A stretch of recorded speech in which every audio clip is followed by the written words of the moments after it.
한때 작은 마을에 사는 현주라는 여성이 있었다. 그녀는 그 당시 성공적인 커리어 우먼으로 뛰어난 전문가로 평가받고 있었으며 명망 있는 기업의 중역 자리까지 올라섰다.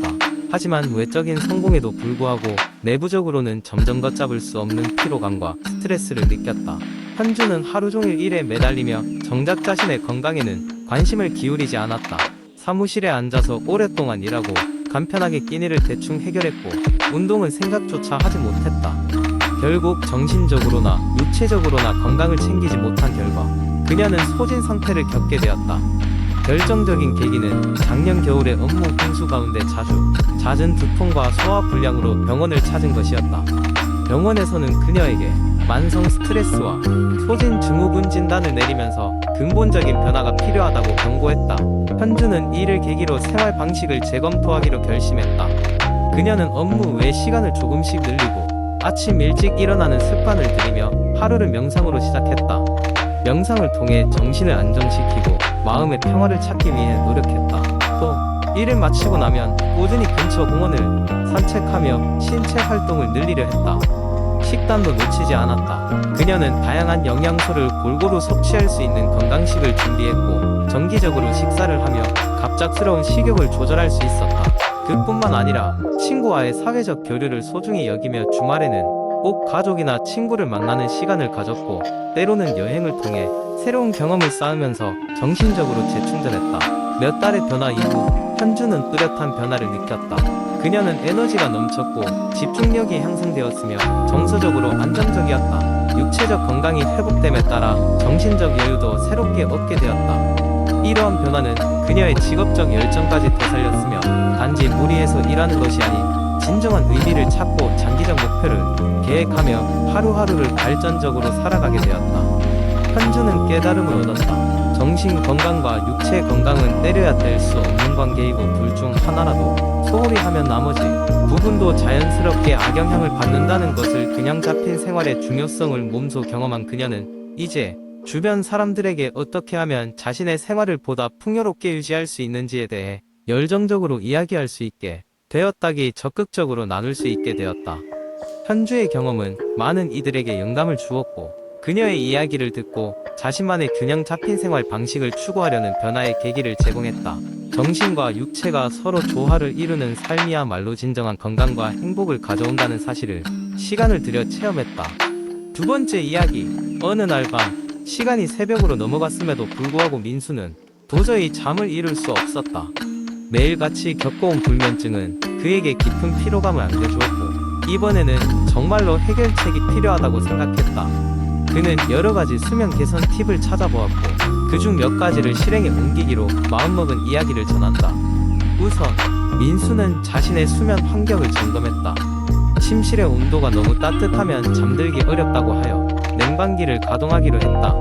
시원한 공기를 느끼며 침대에 누웠지만 여전히 잠들기는 어려웠다. 한밤중에 졸린 상태로 이런저런 생각이 많이 들면서 쉽게 잠이 오지 않는 것은 불면증의 대표적인 증상이었다. 다음으로 그는 스마트폰을 멀리하기로 했다. 스크린에서 나오는 블루라이트가 수면 호르몬 분비를 방해한다는 말을 기억해낸 민수는 잠자기 1시간 전부터 모든 전자기기를 끄고 대신 평화로운 음악을 들으며 독서를 시작했다. 꽤나 흥미진진한 소설을 선택한 덕분에 시간 가는 줄 모르고 책에 빠지게 되었다. 그러자 어느새 눈이 무겁기 시작했다. 또한 민수는 규칙적인 수면 패턴을 유지하는 것이 중요하다는 말을 듣고 잠자리에 드는 시간과 일어나는 시간을 일정하게 정해놓기로 했다. 그는 매일 밤 11시에 잠자리에 들고 아침 7시에 일어나는 계획을 세웠다. 처음엔 이 패턴을 익히는 것이 쉽지 않았지만 일주일쯤 지나자 몸이 그 시간에 맞춰 졸음을 느끼기 시작했다. 한편 그는 낮 동안의 활동량을 늘리기로 결심했다. 적절한 운동은 몸의 체력을 키우고 자연스럽게 졸음을 유도한다고 했다. 그의 목표는 매일 30분 이상 걷기였다. 회사 근처 공원에서 동료들과 점심시간에 함께 산책하는 시간을 가졌다. 상쾌한 바깥 공기와 함께 몸을 움직일 수 있어 심신 모두가 건강해지는 느낌이었다. 마지막으로 민수는 수면 전 이완 운동을 도입했다. 요가나 명상 같은 심신 안정 운동은 긴장을 완화시키고 마음을 편안하게 만들어준다고 했다. 그는 깊은 호흡을 하며 간단한 스트레칭을 통해 온몸에 힘을 빼보기로 했다. 바쁘고 긴 하루를 마무리하며 한결 마음이 편안해진 민수는 곧 잠에 들 수 있었다. 이 모든 노력 덕분에 민수는 나날이 깊은 잠을 잘 수 있게 되었다. 처음엔 힘들었지만 꾸준히 노력하면 어떤 문제라도 해결할 수 있다는 생각이 그에게 큰 위안이 되었다. 민수의 이야기는 지금도 불면증으로 고생하는 많은 이들에게 작은 희망과 용기를 전해주고 있다. 세 번째 이야기, 한적한 마을에서 심장 건강에 관한 전설 같은 이야기가 전해진다.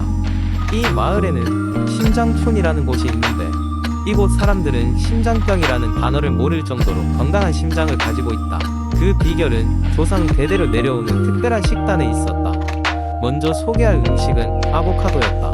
아보카도는 심장 건강에 좋은 건강한 지방과 비타민 E가 풍부하여 동맥을 깨끗하게 유지하고 나쁜 콜레스테롤을 낮춰주는 역할을 했다. 그래서 아침 식사에서 빠질 수 없는 아이템이었다. 두 번째는 비리였다. 이 마을의 아이들은 어릴 때부터 비리를 듬뿍 넣어 만든 죽으로 하루를 시작했다. 비리에 함유된 베타글루칸은 혈액 속 나쁜 콜레스테롤을 낮추어 심장병 위험을 감소시켰다. 또한 마을 사람들은 사과를 하루에 꼭 하나씩 먹었다.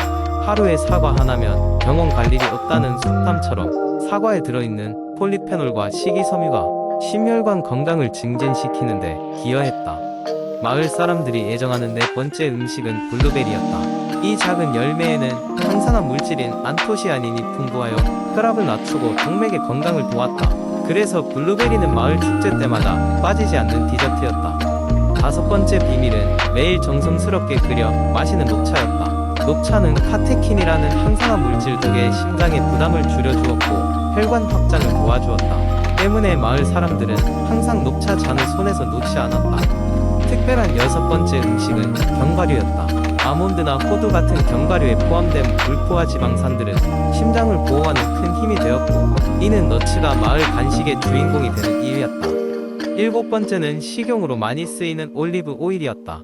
요리에 사용되는 올리브 오일은 그 자체로 심장을 건강하게 만들었고 지중해식 식단의 중심이 되었던 것이다. 여덟 번째는 생선을 들 수 있다. 특히 연어와 같은 기름진 생선은 오메가-3 지방산이 풍부하여 염증을 줄이고 심장 박동을 안정적으로 유지하는 데 큰 도움을 주었다. 생선 요리는 마을의 주말 만찬을 책임졌다.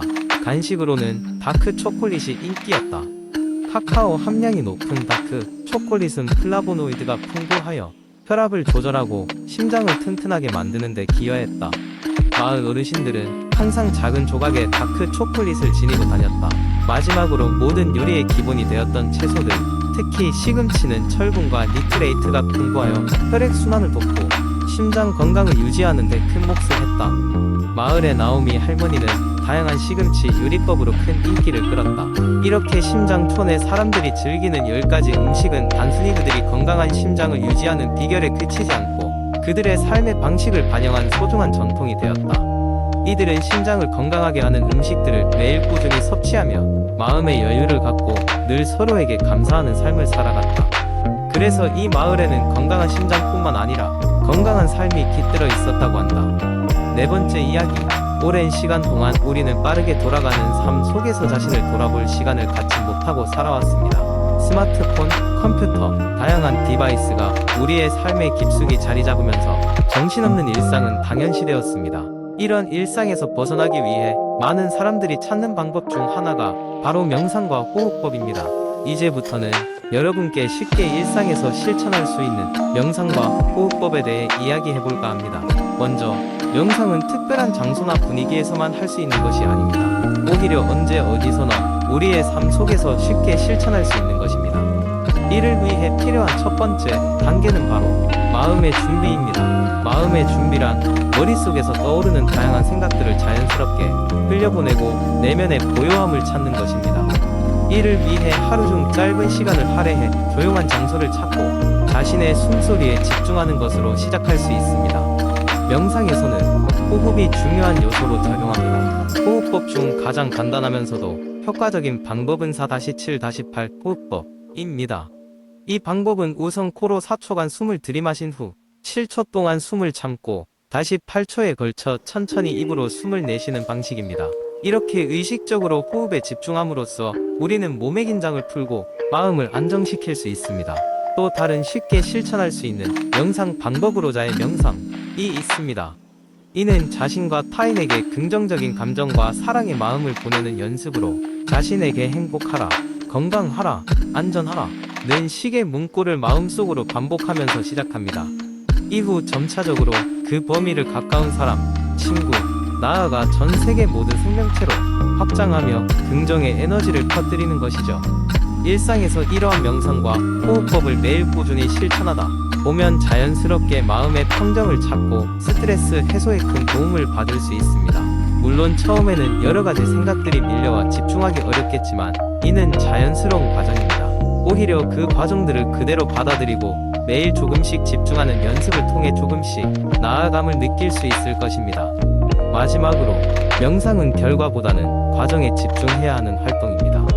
각자에게 맞는 호흡법이나 명상 방식은 다를 수 있으며 완벽한 방법을 찾기보다는 편안함을 느끼고 자신에게 맞는 방식을 찾는 것이 중요합니다. 이처럼 일상에서 쉽게 명상과 호흡법을 실천하다 보면 어느 순간 고요하고 평화로운 내면의 세계를 만나게 될 것입니다.